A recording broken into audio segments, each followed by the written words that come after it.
আজকের আলোচনার বিষয়বস্তু নিঃস্বার্থ সঙ্গী। আমাদের সত্যিকারের সঙ্গীকে যে আসলেই নিঃস্বার্থভাবে আমাদেরকে ভালোবাসে। তো আমরা সবাই এই পৃথিবীতে অসংখ্য মানুষের মধ্যে বাস করছি। আমাদের পরিবার আছে, বন্ধু আছে, আত্মীয় স্বজন আছে, কিন্তু এত মানুষের পরিমণ্ডলের ভেতরে থেকেও একটা সময় গিয়ে আমাদের মনে হয় যে একটু যদি একা বসতে পারতাম বা একটু যদি একা থাকতাম আমাদের বোধহয় খুব ভালো হতো। তো এত মানুষের মধ্যে থেকেও মাঝে মধ্যেই কেন সেই একাকিত্বের বোধটা আমাদের মধ্যে আসে? এটা কি সত্যি শুধুমাত্র মানুষের থেকে ছিটকে যাওয়ার একাকিত্ব বোধ, নাকি কারোর সাথে জুড়তে চেয়ে আমাদের সেই একাকিত্ব বোধটা আসে? এত মানুষের মধ্যেও কেন মানুষ নিজেকে এত একা অনুভব করে? তার কারণ ভগবান বলছেন এই জগতের বেশিরভাগ সম্পর্ক, অধিকাংশ সম্পর্ক কোনো না কোনো স্বার্থের ওপরে দাঁড়িয়ে থাকে। যতদিন প্রয়োজন ততদিন সেই সম্পর্কটা টিকে যাচ্ছে, যখনই প্রয়োজন ফুরিয়ে যাচ্ছে সেই সম্পর্কের প্রয়োজনীয়তা আমাদের কাছে ফুরিয়ে যাচ্ছে। আজকের বাবা সন্তান, একটা সময় পর বাবা সন্তানকে লালন পালন করে বড় করে তুলছে, সন্তান বড় হচ্ছে, তারপর একটা সময় গিয়ে আজকের সন্তানের মনে হচ্ছে আমার পরিবারে আমার বাবা এখন বোঝা, তাই আমি বাবা মাকে বার করে দিচ্ছি। তো এই জিনিসটা হতেই থাকছে, সে যতই কাছের সম্পর্ক হোক না কেন। তার মানে জাগতিক সম্পর্কের একটা ভ্যালিডিটি আছে, জাগতিক সম্পর্কের একটা ভ্যালিডিটি আছে, এর একটা নির্দিষ্ট সময়সীমা আছে।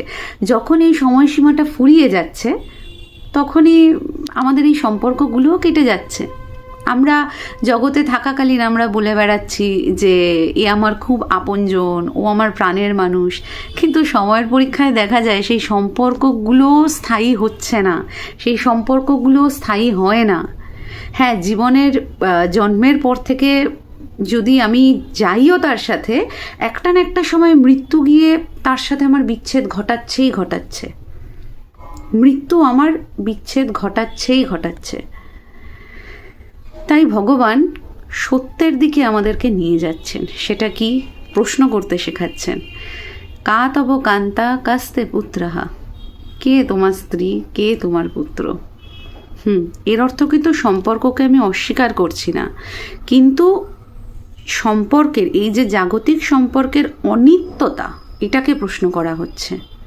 আমি জাগতিক সম্পর্কে অস্বীকার করছি না, কিন্তু সম্পর্কের অনিত্যতাটা বোঝো, সম্পর্কের স্থায়িত্বটা বোঝো। চিরকালে সম্পর্ক থাকবে না। তাহলে আমাদের কি করা উচিত?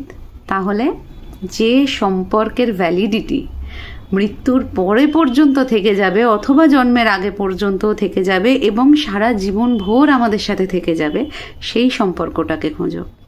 এবং এই সম্পর্কটা একমাত্র দাঁড়ায় কিন্তু ঈশ্বরের সঙ্গেই। যে ঈশ্বরের সাথে আমাদের সম্পর্কটা সম্পূর্ণ নিঃস্বার্থ, ঈশ্বরের সাথে আমাদের কোনো স্বার্থ নেই। আমরা তাকে স্বার্থে বেঁধে ফেলি, সেটা আলাদা বিষয়, যে আমাকে ওটা দাও, আমাকে অমুক দাও, কিন্তু আসলে ঈশ্বর কিন্তু আমাদের থেকে কিচ্ছু চান না। ঈশ্বরে এবং মানুষে, ঈশ্বরে এবং যে কোনো প্রাণীতে একমাত্র নিঃস্বার্থ সম্পর্ক হচ্ছে ওইটাই। একমাত্র ভগবানই মানুষের নিঃস্বার্থ সঙ্গী। তিনি কোনো প্রত্যাশাও করছেন না, তিনি স্বার্থও খুঁজছেন না, এবং সর্বোপরি অদ্ভুতভাবে আমরা ছেড়ে যাওয়ার চেষ্টা করলেও তিনি কোনো মুহূর্তে আমাদের ছেড়ে যান না। তিনি কোনো মুহূর্তেই আমাদের ছেড়ে যান না। এবং এই কারণেই এই সম্পর্কটা ঈশ্বরমুখী যে সম্পর্ক, সেই সম্পর্কটার দিকে একটু নজর দেওয়া প্রয়োজন আমাদের। তো জাগতিক সম্পর্কের ওপর শুধুমাত্র নির্ভরশীল না হয়ে জীবনের সেই চিরন্তন যে নিঃস্বার্থ সঙ্গী, সেই ভগবান, সেই ঈশ্বর, যে তাকে যে নামে ডাকে, শুধু তাকে ধরে নাও। তোমরা ভগবানকেই আপন করে নাও এবং গুরুর শরণে থেকে তার চরণ দুটো ধরে সব সময় সত্যের পথে এগিয়ে চলো। নিঃস্বার্থ সঙ্গীকেই ধরো, নিঃস্বার্থ সঙ্গীকে ধরেই সত্যের পথে এগিয়ে চলো। জয় ভগবান।